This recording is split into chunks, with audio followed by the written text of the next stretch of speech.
Taïwan dans toute sa diversité, une émission de Radio Taïwan International. Bonjour à tous, c'est Sasa qui vous rejoint sur RTI pour un nouvel épisode de Taïwan dans toute sa diversité. Nous sommes presque à la veille de Qingming-jie, la période à laquelle les Taïwanais se rendent sur les tombes de leurs ancêtres pour les entretenir et faire des offrandes. De nos jours, de plus en plus de Taïwanais se font incinérer et les urnes funéraires sont donc le plus souvent placées dans des columbariums qui ouvrent aussi leurs portes aux familles à l'occasion de Qingming-jie. Nous en reparlerons dans un prochain épisode, car aujourd'hui nous allons nous concentrer sur les tombes. Nous retrouvons les chercheurs Johan Goudin et Oliver Streiter, que nous avons déjà accompagnés dans le précédent épisode à la découverte de quelques tombes dans les collines du nord de Taipei. Après avoir décrypté des tombes sur le terrain, et si vous n'avez pas encore écouté cet épisode, vous pouvez le retrouver sur le site de RTI, cette fois-ci, Johan et Oliver vont nous expliquer la genèse de leurs recherches et certains résultats auxquels ils sont parvenus après avoir arpenté les tombes à Taïwan. Johan Goudin est didacticien et anthropologue. Il enseigne actuellement à l'université Lyon 3. Oliver Streiter a étudié la psychologie, la psycholinguistique, la linguistique computationnelle et mène actuellement des projets en humanité numérique, notamment le projet Takbong, sur lequel il travaille depuis 2007 avec Johan. Takbong signifie en taïwanais « lire les tombes ». L'objectif est de digitaliser les cimetières taïwanais et les pierres tombales. En 12 ans, cette base de données rassemblait déjà de la documentation sur 80 000 tombes de plus de 600 cimetières et donc encore davantage aujourd'hui. Conserver la mémoire des pierres tombales à Taïwan, c'est une course contre la montre, car les cimetières ont tendance à disparaître ces dernières décennies sous la pression immobilière notamment. Cela fera l'objet d'une émission ultérieure. L'un des principaux objectifs de ce projet Takbong, c'est de mettre au jour, à travers l'histoire des tombes et des cimetières, la grande diversité des personnes qui ont vécu à Taïwan, leurs origines et leurs trajectoires singulières qui font que l'identité des Taïwanais est diverse et complexe. En effet, les pierres tombales permettent de transmettre une identité liée à la langue, mais aussi aux coutumes locales, familiales, ethniques. Et comme nous allons le voir dans cet épisode, les pierres tombales sont intimement liées à l'histoire de Taïwan, en particulier au contexte local à l'époque à laquelle elles ont été érigées. Au départ, Johan et Oliver voulaient comprendre les significations des différentes inscriptions sur les pierres tombales et comprendre les significations liées à leur forme. Par exemple, nous avons vu la semaine dernière que les tombes de forme plutôt carrée sont en général des tombes de Waishengzhen, des continentaux venus à Taïwan après la Seconde Guerre mondiale et dans le sillage du repli du régime nationaliste de la République de Chine à Taïwan. Tandis que les tombes plutôt rondes, comme creusées dans une petite colline, sont plutôt des tombes de Panshengzhen, dont la famille a émigré à Taïwan il y a plusieurs siècles. Quant aux autochtones, ils appartiennent à la sphère culturelle austronésienne dont nous n'avons pas encore parlé. La semaine dernière, nous avons aussi découvert, grâce à Oliver et Johan, que non seulement les sinogrammes sur les tombes avaient leur signification propre, nom du défunt, des descendants, des personnes ayant offert la pierre tombale, indication de date et de lieu, formule de bon augure, mais le nombre de sinogrammes a aussi son importance pour les Panshengzhen. En effet, on les compte selon la formule « Sheng Lao Bing Si Ku », naître, vieillir, tomber malade, mourir et souffrir, un héritage de la philosophie bouddhiste réinterprétée par le taoïsme et les croyances locales. Et il faut que le nombre de sinogrammes tombe sur Sheng ou Lao, naître ou vieillir, qui ont ici une connotation positive. Pendant les premières années de leur recherche, Oliver et Johan ont constaté que les cimetières étaient des mines d'informations. Or, ils commençaient à être détruits les uns après les autres. C'est ainsi qu'ils se sont dit qu'il fallait poursuivre la documentation afin de sauvegarder des informations sur des tombes qui sont parfois vouées à disparaître. Pour mettre au jour la diversité des défunts, Johan et Oliver se sont en particulier penchés sur la manière dont le lieu d'origine du défunt ou la référence à l'époque était inscrite sur les pierres tombales. On écoute Oliver qui nous en parle sur le chemin du retour du cimetière que nous avons visité. Et à l'époque, on avait seulement cette question. Qui sont les gens qui font référence à Taïwan et qui sont les gens qui font référence à la Chine? Et il faut voir ça dans le contexte. À l'époque, on était dans les années 2007, mais à 2000, avec Sun Tzu-bian, tout le champ de la recherche sur Taïwan a changé tout d'un coup. Avant, Taïwan, c'était un petit marché de la Chine.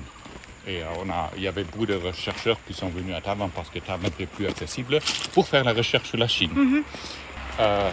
Avec Chen Shui-bian, il y avait le commencement des Taiwan Studies, de la recherche sur Taïwan, non pas comme petite image, comme petite copie de la Chine, mais comme une entité en soi-même. Mais comme c'est comme l'histoire, c'est devenu beaucoup trop.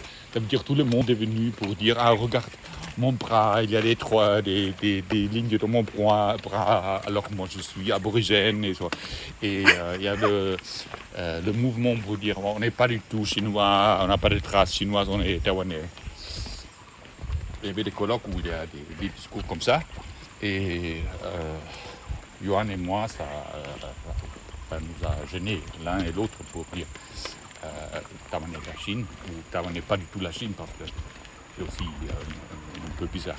Et de voir comment les gens eux-mêmes ils pensent. Il me semblait que la pierre tombale soit un objet de recherche qui soit, disons, exploitable dans cette dimension-là parce que avec le nom de lieu, c'est un facteur. C'est le nom de lieu qui fait référence à Taïwan ou à la Chine, ou aussi le calendrier, le nom d'air. Si les gens s'identifient plutôt avec Taïwan ou s'identifient plutôt avec la Chine. Alors on a commencé avec cette question et on croyait d'avoir fini dans quelques semaines. Voilà. Et 17 ans après. Wow. 17 ans après. C'est effectivement une recherche au long cours. Bien sûr, Johan et Oliver ont beaucoup d'autres activités à côté et d'autres chercheurs ont aussi contribué au projet Tagbong. Mais Oliver et Johan ont toujours continué à travailler sur ce projet. Lorsque leur emploi du temps leur permet de se rejoindre à Taïwan ou même dans d'autres pays de la région, ils continuent à arpenter les cimetières. Tous les cimetières sont différents.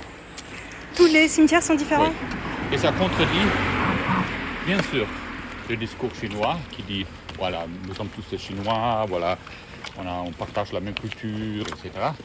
Mais aussi ceux qui disent voilà, nous sommes des Taïwanais, il y a une culture taïwanaise, mais il n'y a pas une culture taïwanaise. Il y a, même au-delà de ces classifications Hakka et Rolo, il y a plein de variations, une variation vraiment locale. Pour Johan, c'était tout aussi important à travers cette recherche d'apporter une analyse alternative aux deux nationalismes, qu'ils soient chinois ou taïwanais. Et pour cela, rien de plus intéressant que d'étudier les indications du lieu d'origine des défunts sur les pierres tombales. Est-ce que cela fait référence à Taïwan ou à la Chine ? Comment cela évolue-t-il au fil des époques ? Y a-t-il des variations régionales ? Telles sont les questions que se sont posées Johan et Oliver. Ils m'ont indiqué que sur les pierres tombales, il y a soit le Jiguan, un nom de lieu qui fait référence à la Chine, en général la province du Fujian ou du Guangdong, ou alors il y a le Taiwan Diming, un nom de lieu qui fait référence à Taïwan. Mais il y a aussi autre chose, le Tanghao. Et là, c'est très intéressant, car ce Tanghao est apparemment un nom de lieu qui fait référence à la Chine, mais c'est un lieu qui a très probablement une dimension mythique. En fait, ce Tanghao apparaît dans le livre très ancien, Baijiaxing, qui, en plus de recenser les patronymes les plus usités, était l'un des textes classiques qui servait à l'alphabétisation des lettrés. Dans ce Baijiaxing, il était inscrit que, par exemple, le Tanghao des gens du patronyme Chen était Yingchuan, et ainsi de suite pour chaque nom de famille. De fil en aiguille, Yingchuan est devenu le Tanghao des défunts dont le nom de famille était Chen, enfin pour les familles qui ont décidé d'utiliser le Tanghao comme lieu d'origine sur la pierre tombale. Mais on ne peut pas vraiment attester que le Tanghao fasse référence à un lieu qui ait vraiment existé parce que, comme le rappelle Oliver, il y a un écart d'environ 1000 ans entre le livre Baijiaxing et les premières utilisations du Tanghao sur les pierres tombales.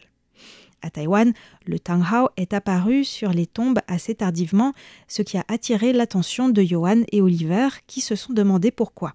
Tout d'abord, ils ont constaté que les pierres tombales avec le Tanghao les plus anciennes dataient de l'époque japonaise. Ils n'ont pas trouvé de pierres tombales de la période de la dynastie Qing à Taïwan portant un Tanghao. Mais alors pourquoi le Tanghao qui fait référence à un lieu en Chine, même s'il est sûrement mythique, est-il apparu pendant la période de la colonisation japonaise ? Pour mener l'enquête, Johan et Oliver ont comparé les pratiques sur la grande île de Taïwan, à Jinmen et à Penghu. En effet, alors que les Japonais ont colonisé pendant 50 ans Penghu et la grande île de Taïwan, ils sont arrivés très tardivement à Jinmen et n'y sont pas restés longtemps puisqu'après avoir perdu la guerre, ils ont dû se retirer. Oliver et Johan n'ont pas trouvé de tanghao sur les pierres tombales à Jinmen. En revanche, à Penghu, ils ont trouvé les plus anciens tanghao de Taïwan. On écoute les explications de Johan.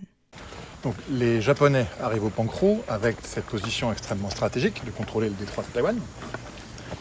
Des pratiques sur place qui, si on évoque donc le fameux Qiguan qui fait référence au lieu de migration en Chine, d'où vient la famille qui s'est établie à Penghu, il y avait également une autre expression qui pouvait occuper le sommet des pierres tombales. C'est une référence au pouvoir politique, de loyauté à la dynastie régnante. Et donc avant la période japonaise, une allégeance au Qing. Et donc il y avait explicitement 2 synogrammes, Qinghua, qui visiblement a interpellé les praticiens de l'époque. Est-ce qu'on peut garder cette référence de loyauté à l'empereur de Chine alors que nos nouveaux maîtres sont japonais? Ils ont donc réfléchi à une alternative. Et pour ce qui est des Penghu, c'est très clair. La pratique qui décroît, c'est cette référence de loyauté à la dynastie Qing au profit du Tangra. Donc comme étant ce lieu de migration mythique d'où serait parti le premier porteur du nom en plaine centrale. D'accord. Donc dans la Chine du fleuve jaune. Mais c'est quelque chose de complètement mythique, attesté dans la littérature d'alphabétisation des lettrés chinois. À savoir, il y a une œuvre qui s'appelle le Bai Jia Xing. Quelques précisions d'Oliver. Il faut comprendre ce que je veux dire, pourquoi le tanghao est né à Penghu et pourquoi sur cette île-là. Cette île, c'est Xiyu. À Xiyu est une île qui est vachement importante au niveau stratégique militaire parce qu'à partir de Xiyu, on peut garder l'entrée vers Makong. Et il y avait toujours des forts de camps militaires Qing, japonais, Gomindang sur Xiyu. Alors, ça veut dire qu'il y avait des soldats sur Xiyu qui n'étaient pas des gens de Penghu, mais que c'était des gens qui sont venus aléatoirement de la Chine. Et eux, ils ont écrit sur leur pierre tombale Huangqing. Et parce qu'ils viennent des régions différentes, ils n'ont pas forcément un lien avec le Qiguan. Ça veut dire à Xiyu, c'est un peu particulier, il y a beaucoup plus de Huangqing, cette expression qui fait référence à la Qing, que dans notre région de Penghu. Et il y a une perte de connaissance sur le Qiguan. C'est une chose. La deuxième chose est l'occupation de Penghu était avant le traité de Shimonoseki. Et la différence est, quand les Japonais sont arrivés à Penghu, ils ont lutté contre les Qing. Quand ils sont arrivés à Taïwan, ils ont lutté contre les Taïwanais, parce que les Qing avaient déjà abandonné Taïwan. À Penghu, les pierres tombales portaient à l'époque l'inscription Huangqing, qui marque la loyauté envers la dynastie Qing. Mais sous l'occupation japonaise, ce n'était plus possible, bien sûr. Certains habitants ont alors opté pour Huangzhi, une expression similaire qui traduit l'allégeance au Japon. Mais c'est une option que l'on trouve sur très peu de tombes. En effet, à l'époque, les gens ne savaient pas si le Japon allait rester pour longtemps ou si les Qing allaient revenir, auquel cas il valait mieux ne pas apparaître comme avoir prêté allégeance au Japon. Alors, ils ne pouvaient pas écrire Huangqing, ne voulaient pas écrire Huangzhi, et beaucoup avaient oublié leur Diguan, leur lieu d'origine en Chine.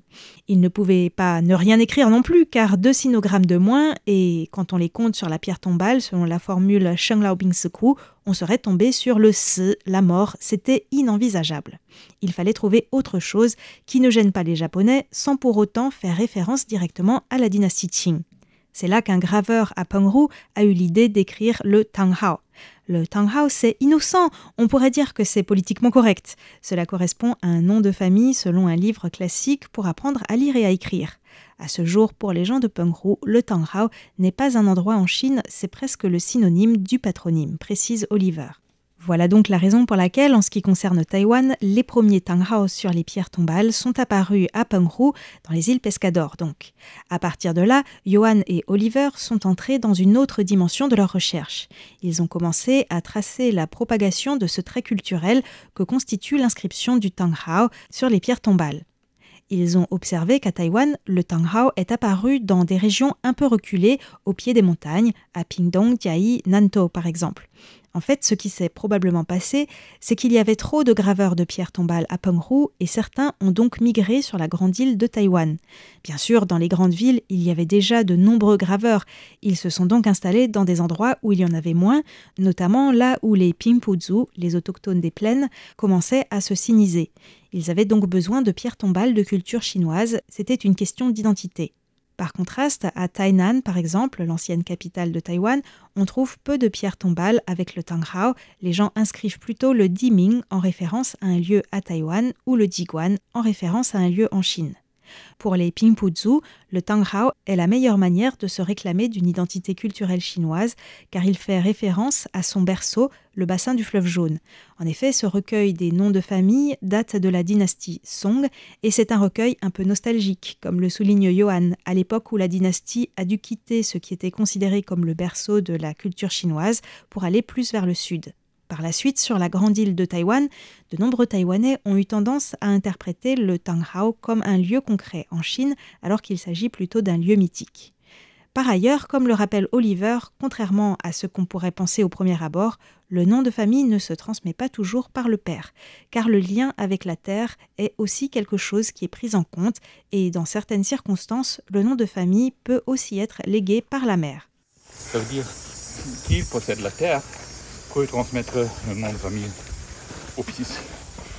Et dans le cas des immigrants de la Chine qui se sont mariés avec des aborigènes à Taïwan, si la femme avait un nom de famille chinois, souvent c'était le nom de la mère qui était transmis aux enfants. Alors ensuite il y a plein de raisons pour lesquelles le nom de famille peut changer pendant des centaines d'années. À travers ces deux émissions, je pense que vous avez pu commencer à décrypter ce que recèlent les pierres tombales. Elles parlent bien sûr des défunts, mais à travers elles, on peut aussi remonter l'histoire.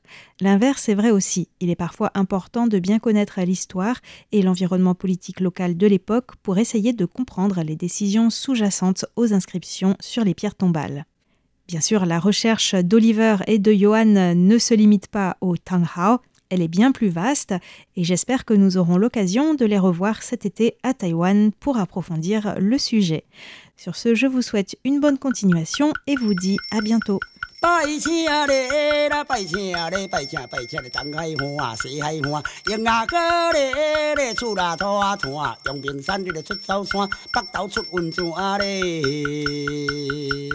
拜请咧啦，拜请咧，一请咧树毛空啊，二请至北界，三请你落车，我是假请，你若来我就加了边啊。新啊兵咧，新兵咧，990009899万咯，加路零啊，加路零咧，滴讲你咧顶无零哦。天正天公地母舅公咧，北海岸咧18王阿公哦。洪清咧，洪清咧，往来四街平啊，欠钱变大行咧。迄落红旗那不啦家庭景啊，要吃你着家己种咯。占水的是果，比水的是番鸭，中巧是猪肉，四角的是豆干，白是面线。三碗两碗做你摆咯，盐鸡骨了你有来开啊，无钱我无爱，红包大礼做你家闹来哟。